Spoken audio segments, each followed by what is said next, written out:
नमस्कार और स्वागत है इस खास चर्चा में। आज हम बायोस्टैटिस्टिक्स यानी जैव सांख्यिकी की दुनिया में उतर रहे हैं नमस्कार। और एक बहुत ही अहम कॉन्सेप्ट पर बात करेंगे, सामान्य वितरण, जिसे हम नॉर्मल डिस्ट्रीब्यूशन भी कहते हैं। बिल्कुल। और हमारे पास ना बायोस्टैटिस्टिक्स पर कुछ अच्छे टेक्स्ट हैं जो इसे काफी डिटेल में समझाते हैं। तो आज की बातचीत का बेसिस वही रहेगा। हाँ, तो आज का हमारा लक्ष्य क्या है? हम समझना चाहते हैं कि ये नॉर्मल डिस्ट्रीब्यूशन आखिर है क्या और ये इतना ज़रूरी क्यों है, खासकर बायोमेडिकल साइंस में, और इसमें स्टैंडर्ड डेविएशन मतलब एसडी, उसका क्या रोल है। सही।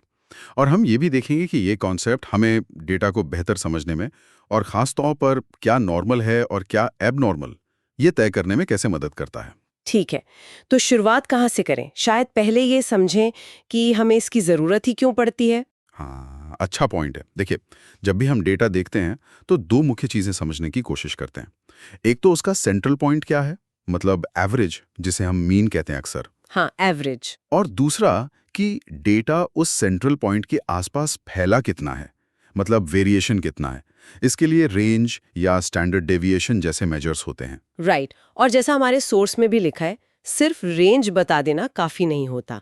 जैसे मान लीजिए कोई स्टडी है जिसमें उम्र 9 से 18 साल है, या फिर मेंस्ट्रुअल साइकिल मान लीजिए 21 से 35 दिन।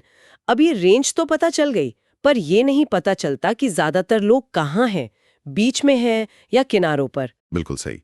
या जैसे एक और उदाहरण है गोनोरिया का इंक्यूबेशन पीरियड। मीन 5 दिन है, रेंज 2 से 8 दिन। ओके। अब रेंज से ये पता नहीं चलता कि कितने केसेस 5 दिन के बिल्कुल करीब हैं और कितने 2 या 8 दिन पर। यहीं पर हमें डेटा की डिस्ट्रीब्यूशन के शेप को समझने की जरूरत पड़ती है। और नॉर्मल डिस्ट्रीब्यूशन इसी शेप का एक बहुत ही कॉमन, एक खास पैटर्न है।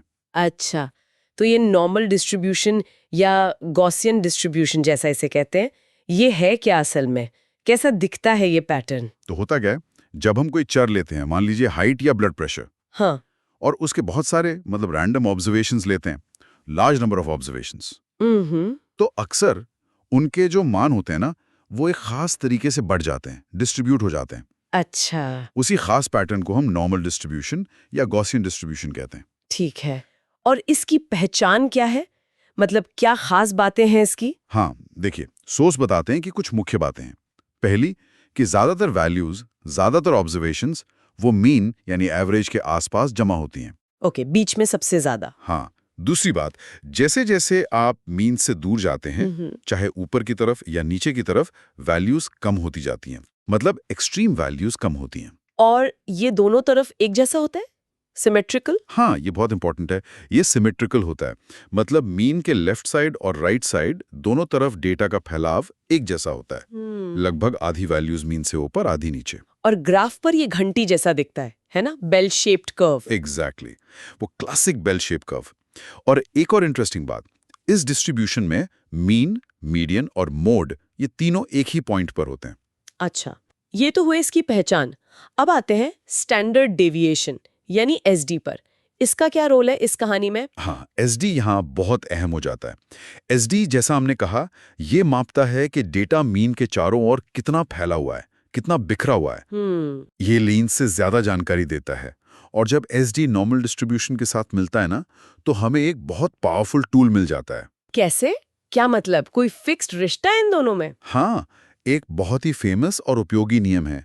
इसे कहते हैं 68, 95, 99.7 रूल।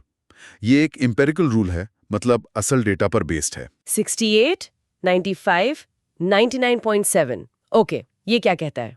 ये कहता है कि एक नॉर्मल डिस्ट्रीब्यूशन में लगभग 68.27%, मतलब मोटे तौर पर 2/3 वैल्यूज मीन प्लस 1 एसडी के बीच में आती हैं। मीन से एक एसडी ऊपर और एक एसडी नीचे के बीच। बिल्कुल। फिर लगभग 95.45% वैल्यूज मीन प्लस 2 एसडी के बीच आती हैं। वैसे टेक्निकली मीन प्लस 1.96 एसडी में ठीक 95% आती हैं। अच्छा, तो 2 एसडी के बाहर सिर्फ 5% बचते हैं। हाँ, मतलब 2 एसडी के बाहर की वैल्यूज थोड़ी रेयर होने लगती हैं। और फिर लगभग 99.73% वैल्यूज मीन प्लस 3 एसडी के बीच आती हैं। यानी 3 एसडी के बाहर तो बहुत ही कम, सिर्फ 0.3% के आसपास। एग्जैक्टली। 3 एसडी के बाहर की वैल्यूज बहुत रेयर मानी जाती हैं।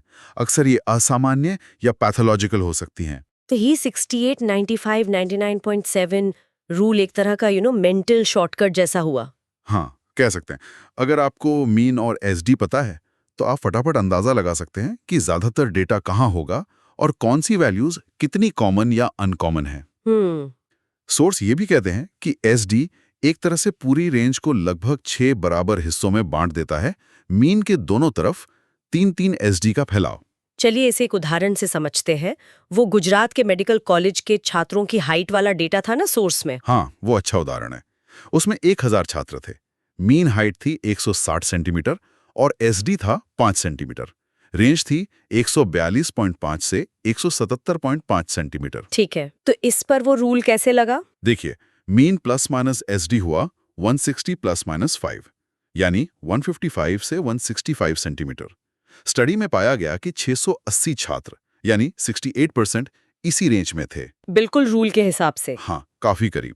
फिर मीन प्लस माइनस 2 एसडी हुआ 160 प्लस माइनस 5, यानी 160 प्लस माइनस 10, यानी 150 से 170 सेंटीमीटर। इसमें 950 छात्र मिले, यानी 95%। ये भी एकदम फिट बैठ रहा है। 160 प्लस 35 यानी 160 प्लस 15, यानी 145 से 175 सेंटीमीटर। इसमें 995 छात्र मिले, यानी 99.5%। 99.5%?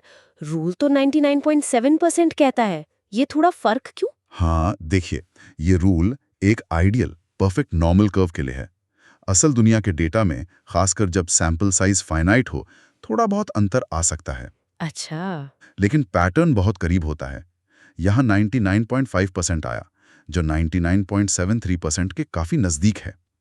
इंपॉर्टेंट बात यह है कि 3SD की रेंज 145 से 175 के बाहर सिर्फ 5 छात्र थे 1000 में से। हाँ, ये दिखाता है कि वो वैल्यूज कितनी रेयर हैं। बिल्कुल। सोर्स कहता है कि शायद वो उस स्टडी पॉपुलेशन से बिलोंग ही नहीं करते या बहुत ही असामान्य हैं। समझ गई। और यही डेटा जब हम ग्राफ पे बनाते हैं तब वो bell shaped curve, normal curve बनता है। हाँ, अगर आप इस हाइट डेटा का हिस्टोग्राम बनाएं, खासकर बहुत सारे ऑब्जर्वेशंस जैसे यहाँ 1000 और छोटे क्लास इंटरवल जैसे 2.5 सेंटीमीटर लेकर, तो वो हिस्टोग्राम बहुत smooth, symmetrical, bell shaped curve जैसा दिखने लगता है। वही नॉर्मल कर्व है, प्रॉपर्टीज वही हैं, bell shaped, symmetrical, mean is equal to median is equal to mode. Source एक और बारीक बात बताते हैं, इसमें 2 इन्फ्लेक्शन पॉइंट होते हैं। इन्फ्लेक्शन पॉइंट वो क्या होते हैं? जहां कर्व का घुमाव बदलता है, मतलब कॉन्वेक्स से कॉन्केव होता है। ये पॉइंट्स ठीक मीन +1 एसडी की दूरी पर बेसलाइन पर होते हैं। ओके, अब आते हैं जेड स्कोर पर। इसे स्टैंडर्ड नॉर्मल डेविएट भी कहते हैं। ये क्या चीज है और ये क्यों जरूरी है? जी स्कोर एक बहुत ही काम का कॉन्सेप्ट है, खासकर जब हमें अलग अलग तरह के डेटा को कंपेयर करना हो या किसी एक वैल्यू की रिलेटिव पोजीशन जाननी हो। जी स्कोर बस ये बताता है कि कोई खास वैल्यू, मान लीजिए x, अपने ग्रुप के मीन म्यू से स्टैंडर्ड डेविएशन सिग्मा की कितनी यूनिट्स दूर है। अच्छा, मतलब कितने एसडी कदम दूर है वो मीन से। एग्जैक्टली। इसका एक सिंपल सा फॉर्मूला है, z is equal to x mu sigma. X mu sigma. Okay. क्योंकि ये एक रेशियो है, इसकी कोई यूनिट नहीं होती, सेंटीमीटर या किलोग्राम जैसा कुछ नहीं। जी पॉजिटिव हो सकता है अगर वैल्यू मीन से ज्यादा है, नेगेटिव अगर कम है, और 0 अगर वैल्यू ठीक मीन के बराबर है। ठीक है, पर इसका फायदा क्या है? इसे यूज क्यों करें? इसका सबसे बड़ा फायदा ये है कि जी स्कोर से ना कोई भी नॉर्मल डिस्ट्रीब्यूशन हो, हाँ, चाहे उसका मीन एसडी कुछ भी हो, वो उसे एक स्टैंडर्ड नॉर्मल डिस्ट्रीब्यूशन में बदल देता है। अच्छा, स्टैंडर्ड मतलब जिसका मीन हमेशा 0 होगा। हाँ, और एसडी हमेशा 1। ओके, तो ये एक तरह से सबको एक कॉमन स्केल पर ले आता है। बिल्कुल। ये डेटा को एक कॉमन या स्टैंडर्ड स्केल पर ले आता है। इससे 2 मेन चीजें आसान हो जाती हैं। क्या? पहला, हम अलग अलग डेटा सेट्स को कंपेयर कर सकते हैं। जैसे एक स्टूडेंट के हाइट के जी स्कोर को उसके एग्जाम के जी स्कोर से कंपेयर कर सकते हैं, ये देखने के लिए कि वो अपने अपने ग्रुप में रिलेटिवली कहाँ स्टैंड करता है। हाँ, ये तो यूजफुल है। और दूसरा, हम स्टैंडर्ड टेबल्स यूज कर सकते हैं, जैसे सोर्स में अपेंडिक्स आई का जिक्र है। इन टेबल से हम किसी भी जी स्कोर के लिए ये पता लगा सकते हैं कि उससे ज्यादा या कम वैल्यू आने की प्रोबेबिलिटी क्या है या कितना % एरिया उसके अंडर आता है। अच्छा, मतलब प्रोबेबिलिटी निकालना आसान हो जाता है। हाँ, बहुत आसान। चलिए इसे कुछ उदाहरणों से समझते हैं। वो बच्चों के जन्म के वजन वाला उदाहरण था। हाँ, मान लीजिए किसी पॉपुलेशन में mean birth weight mu 3.05 kilo है और एसडी सिग्मा 0.39 किलो। ठीक। अब सवाल है कि क्या 4 किलो का वजन x = 4 असामान्य माना जाएगा? तो हम z स्कोर निकालते हैं। z = 4 - 3.05 0.39। ये आएगा लगभग +2.44। +2.44। अब हमने देखा था कि 95% वैल्यूज +1.96 एसडी के अंदर होती हैं। क्योंकि +2.44 इससे बाहर है, +1.96 से बड़ा है, तो हाँ, 4 किलो वजन को उस पॉपुलेशन के लिए असामान्य माना जाएगा। ओके। और अगर वजन 2.5 किलो हो, x = 2.5, तो z = 2.5 - 3.05 0.39। ये आएगा करीब -1.41। -1.41। ये -1.96 और +1.96 के बीच है, तो इसे नॉर्मल रेंज के अंदर मानेंगे, असामान्य नहीं। ठीक है, समझ गए। एक और उदाहरण था मेंस्ट्रुअल साइकिल का। मीन 28 दिन, एसडी 2 दिन। 30 दिन से लंबा साइकिल कितना आम है? 30 दिन के लिए z स्कोर होगा 30 28/2 = +1.0। +1.0। अब या तो टेबल देखें या 68% रूल से अंदाजा लगाएं। 68% +1 एसडी के बीच हैं, तो बाहर 32% बचे, आधे ऊपर आधे नीचे, मतलब +1 एसडी से ऊपर लगभग 16%। ओके। टेबल से एग्जैक्ट वैल्यू 15.87% आती है, तो करीब 16% महिलाओं में 30 दिन से लंबा साइकिल हो सकता है। ये असामान्य नहीं है। ठीक है। और 22 दिन से कम का साइकिल? उसके लिए z = 22 28/2 = -3.0। -3.0। ये तो काफी दूर है। हाँ, ये -3 एसडी की लिमिट है। टेबल के हिसाब से z = -3.0 से नीचे सिर्फ 0.13% एरिया आता है। मतलब ये बहुत ही रेयर है। सिर्फ 0.13% महिलाओं में ऐसा हो सकता है। समझ गई। अब वो हाइट वाला उदाहरण फिर से लेते हैं। Mean 172, SD 5। 175 सेंटीमीटर से ज्यादा हाइट की क्या संभावना थी? उसका z स्कोर 175 160/5 = +3.0 आता है। +3.0। जैसा हमने देखा, z +3.0 से ऊपर सिर्फ 0.13% होता है। हाँ, तो बहुत कम संभावना है। और अगर हमें जानना हो कि 500 छात्रों में से कितने 168 सेंटीमीटर और 175 सेंटीमीटर के बीच होंगे, 168 का z कितना होगा?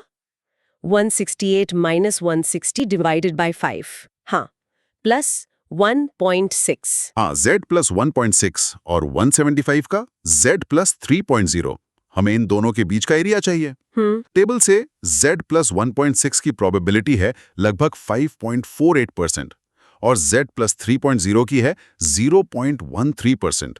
तो बीच का एरिया हुआ 5.48% - 0.13% = 5.35%। 5.35%।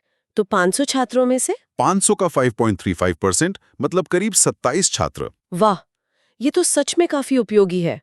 Z स्कोर से हम परसेंटेज और प्रोबेबिलिटी निकाल सकते हैं। सोर्स में और भी कई उदाहरण थे।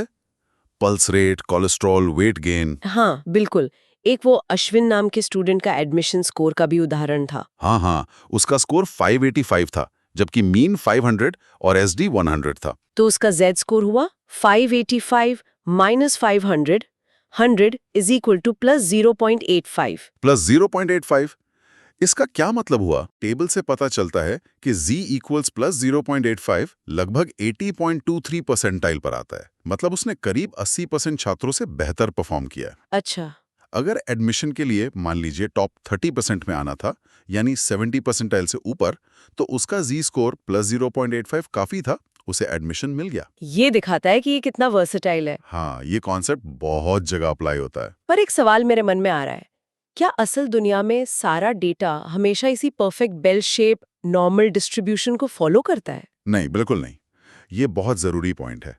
असल दुनिया में बहुत से डिस्ट्रीब्यूशंस नॉर्मल नहीं होते। अच्छा। सोर्स बताते हैं कि कुछ डिस्ट्रीब्यूशंस असममित या स्क्यूड हो सकते हैं। मतलब उनका झुकाव एक तरफ ज्यादा होता है, वो सिमेट्रिकल नहीं होता है। जैसे कोई उदाहरण? जैसे लोगों की इनकम। हाँ। ज्यादातर लोगों की इनकम एक रेंज में होती है, लेकिन कुछ लोगों की बहुत ज्यादा होती है, तो डिस्ट्रीब्यूशन दाई तरफ खिंचा हुआ होता है, पॉजिटिवली स्क्यूड। या जैसे बच्चे पैदा होने में लगने वाला समय, जेस्टेशन पीरियड।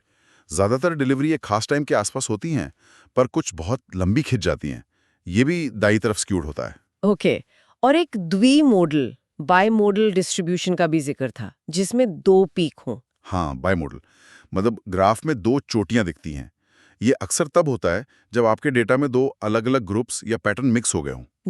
जैसे उम्र के हिसाब से डेथ रेट देखें तो अक्सर बचपन में एक पीक होता है और फिर बुढ़ापे में दूसरा।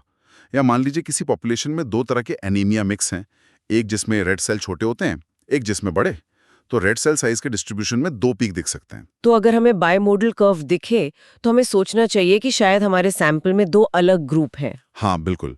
ये संकेत हो सकता है कि सैंपल हेट्रोजीनस है और ऐसे में सिर्फ एक एवरेज शायद पूरे ग्रुप को सही से रिप्रेजेंट ना करे। ये अच्छा।